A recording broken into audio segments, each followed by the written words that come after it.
right, testing. Let's see how this sounds. Testing. Well, hey guys, today's my last day in Ukraine, and I wanted to go show you guys.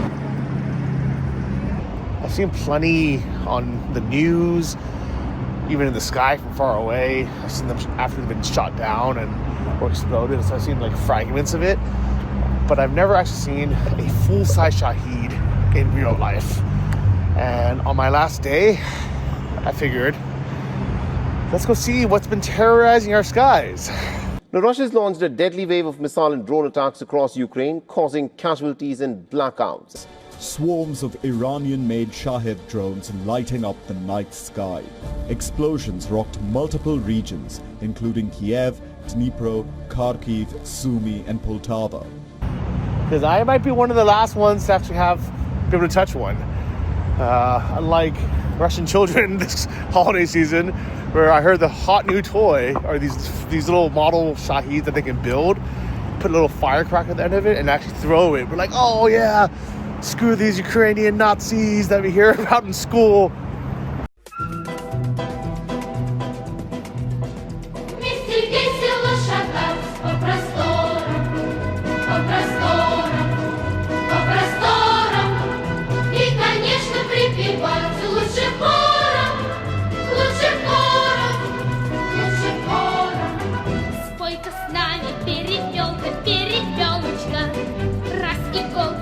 Иголка будет елочка, раз дощечка, два дощечка, будет лесенка, раз словечко, два словечка, будет песенка. So let's take a look.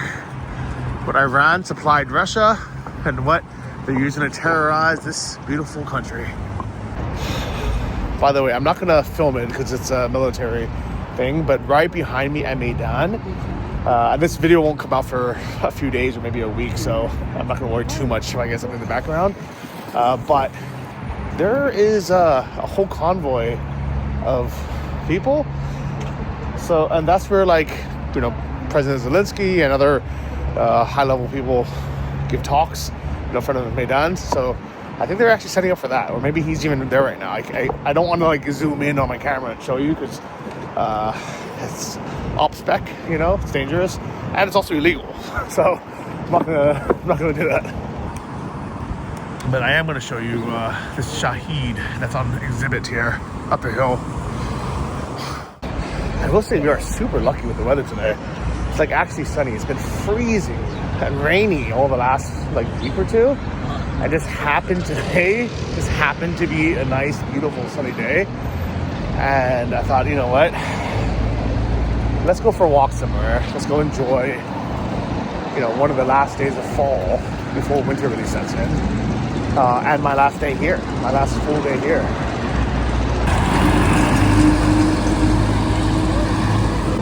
By the way, I stayed at this terrible hotel during one of my first days in Ukraine, almost a decade ago.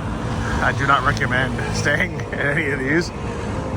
But hopefully after the war, they'll get bought out by some European or Western brand, and they'll turn nice. Let me put the mic inside because it's windy. I don't have my, what do you call it, my guard, my wind muff, so tell me if you can hear me or not.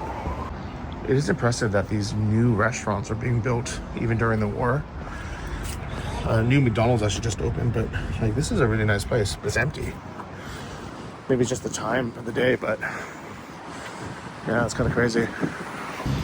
Certain brands like IKEA left at the beginning of the war and haven't come back yet, but other brands have been expanding.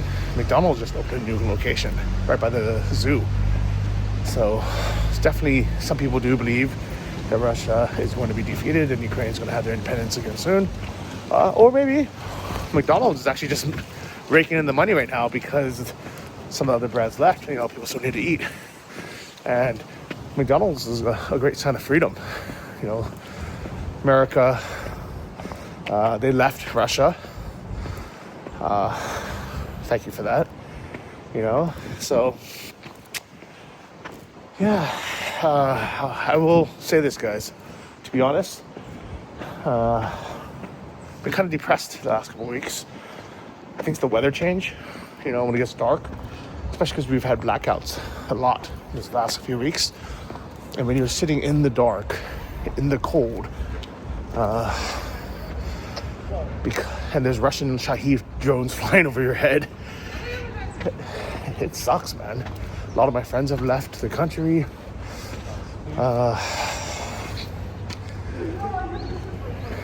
Yeah, I'm glad I'm leaving, to be honest, even though today's an amazing day.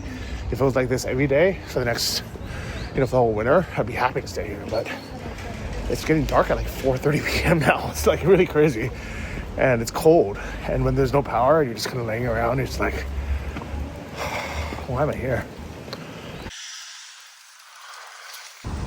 My friend came to visit Kyiv the other day, and she was saying how empty the city feels. I brushed it off saying, no, I think it's just because it's cold out, it was dark, but it does kind of feel that way, to be honest. It's 2 p.m. on a Monday. We're right in this heart of the city center. So this is as busy as it should get. And it's, there's people around, but it's like, it feels a bit empty, to be honest. I think you remember right.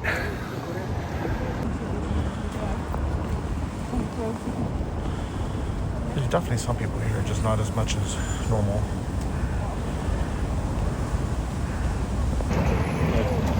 I know I'm gonna get a lot of comments. People saying, Johnny, why are you abandoning Ukraine? Johnny, why aren't you going to the front? Johnny, are you scared? Yeah, I'm scared.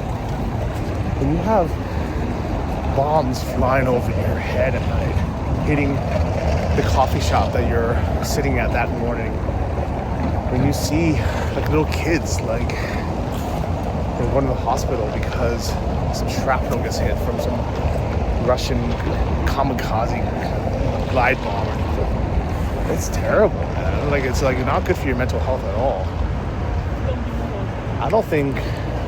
I know we're not supposed to be living through this. And even though I've been pretty good at ignoring the air alarms and just trying to sleep anyways, because I know like the lack of sleep's gonna mess me up if I get up every day, especially if I like got dressed and went to the shelter. It's still not good for our mental health. I think that's why a lot of people leave.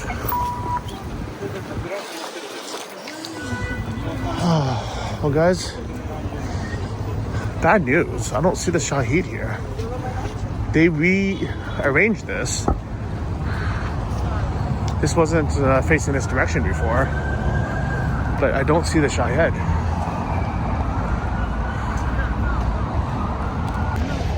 There's a chance that it's at the other church, kind of across the way, but I don't see it there either. It might have just been over there over the weekend and they took it down. I'll walk over there, take a look after this, but these were in the same line. I do remember this very specifically, but the armor on this side was moved for some reason.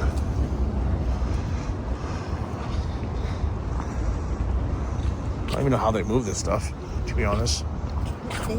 Yeah, definitely.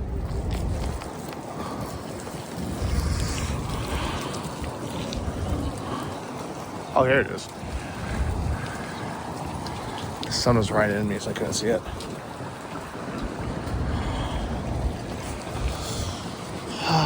It's such a weird thing. It's both bigger and smaller than I imagined in my mind. Like when I first heard about Shaheds, let's say 3 years ago, when they say drones, I kept thinking like, DJI drones, like the small things in your hand. And then they're like, no, like not that type of drone, like a military drone. And I was like, so I started imagining the giant like Reaper drones that like Western countries have. And this is kind of something in between. This is something completely new. I'm going to show it to you a little bit more close up. The wingspan, if you just look at it like kind of from this angle, I would say it's more than 6 feet wide. It's wider than me.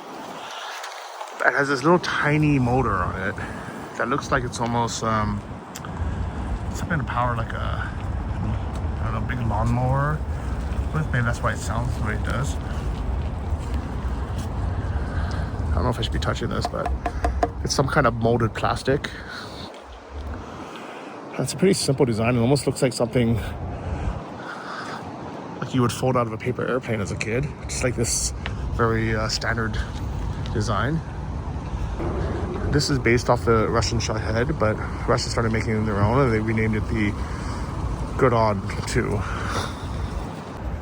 I'm trying to give you guys a better idea of how big it actually is. Basically, if I stand down here, about the midpoint, it's about 6 feet wide. So at the end, it's part of the net, right? It's probably about 9 or 10, maybe 9 or 10 feet wide. It's a crazy thing because I've only seen them fly overhead, and when they're flying, hundreds or thousands of feet in the air, you can't really tell how big they are, but you hear them, they're loud. That head is just a big kind of dumb bomb that they just explode.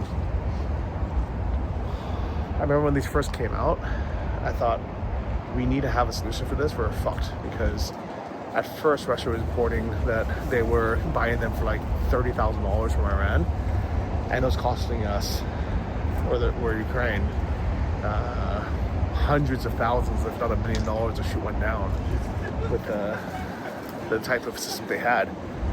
But luckily now they have so many different types of interceptors that it's relatively cheap to shoot them down now. And this whole war is like a war of attrition, where as long as it's cheaper to shoot these down than it costs Russia to manufacture, shoot them, and the damage it does, then Ukraine's winning. But as long as these are hitting critical infrastructure or things that cost more to replace and fix, then it costs Russia to send them. Or if it costs Ukraine more money to shoot them down, it's a crazy, crazy world we live in, guys. Like, seriously. I really hope this is the closest I ever get to a full Shahed. I hope it's as close as anyone gets to one. This belongs in a museum, not the skies. Definitely not people's homes, What we're looking at now is a Shahed drone, which are these very cheap Iranian drones. I mean, they're $20,000 each, maybe $50,000 at most. And it was the fact that they could be produced in mass. And the Russians have upgraded these now to jet engine drones, the Duran 3 as they call it, or the Shahed 238 in Iranian terms. And the point is they can use lots of them.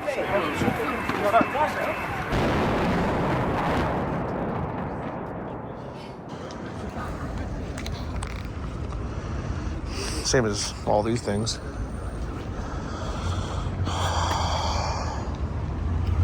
Another Russian missile. These wars are supposed to end 50 years ago.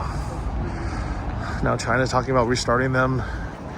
Now even Trump is doing crazy and talking about crazy stuff. I hope all these end.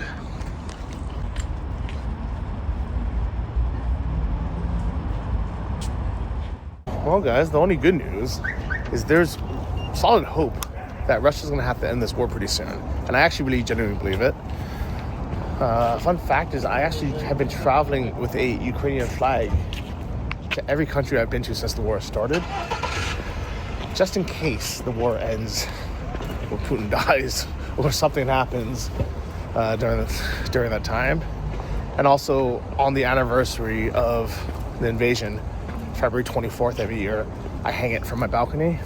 And I'm often in places where there's a lot of Russians, whether it's in Thailand or different parts of Europe. And I get a lot of looks. I get a lot of angry Russians looking at me, but good. I want to remind them what's happening while they're on vacation, while they're on holiday, especially because a lot of them, they really do support Putin still and the war. Like I've spoken to so many of them. When I'm in Thailand, they think I'm Thai or they think I'm like Kazakh or something, especially if I speak to them in Russian. So they just talk to me very openly, and I ask them like, oh, what do you guys think of Putin? They're like, oh, he's great. Молодец. Он хороший человек. Good guy. Savior. The church is like, nope, I need it. I beg to differ. But everyone under 30 that speaks English, I would say they're more, we call adequate, smarter. But the ones that are older, the vast majority of them still support Putin. It's crazy. And then the rest of them, they're like, oh, I'm not political, nothing to do with me. You know, I don't stay out of politics. But then if you press them a little bit, you know, you're just like, oh, yeah, me too. You know, I don't really care about politics. But, you know, you have to admit, like, Russia could just stop their invasion whenever they want. And you're like, oh, you got to admit, you know, Putin's been accidentally hitting a lot of civilian homes. You know, like, it's not just an accident anymore. And then they're like, no, fucking Ukrainian Nazis deserve it. We're fighting all of America and the UK. You know, Russians are the victims, as always. Poor us. And I'm like, I knew it, guys. Press them a little bit, the true colors come out.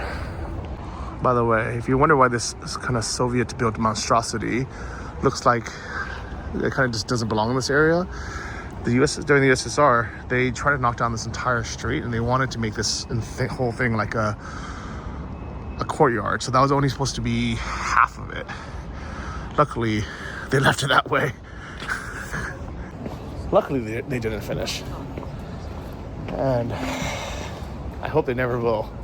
Because if it was up to Russia, they would take back this land.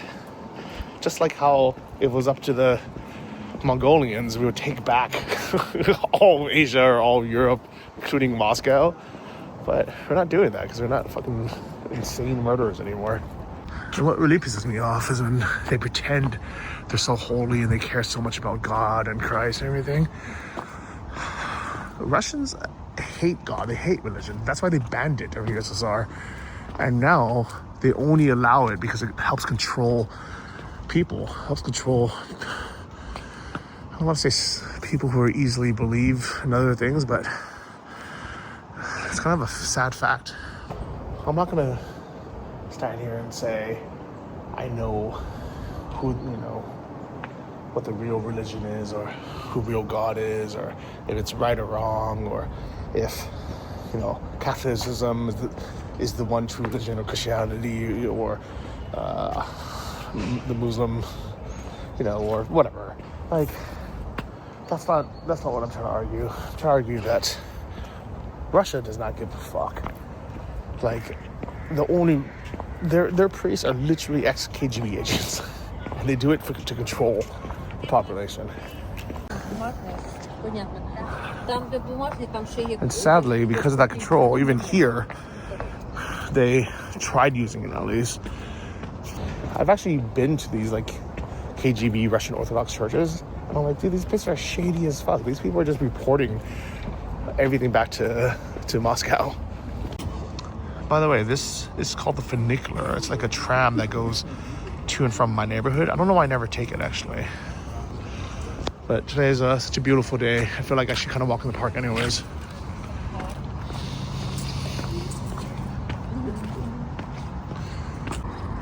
So it's basically kind of like a ski lift that goes down, but you can also just take the stairs. I think I'm gonna do that. You know, before going down, I just want to enjoy this view a bit of the park. It's such a beautiful place to be. It's a little bit chilly, so I put my skull cap back on. Oh, look, it's funicular. That's how it looks. It's kind of a slow-moving cable car that just connects the top of the hill with the bottom. And I think if you're elderly, if you have kids, you know, it's a great way to go up and down. But to be honest, I'm gonna walk today. It's such a beautiful day.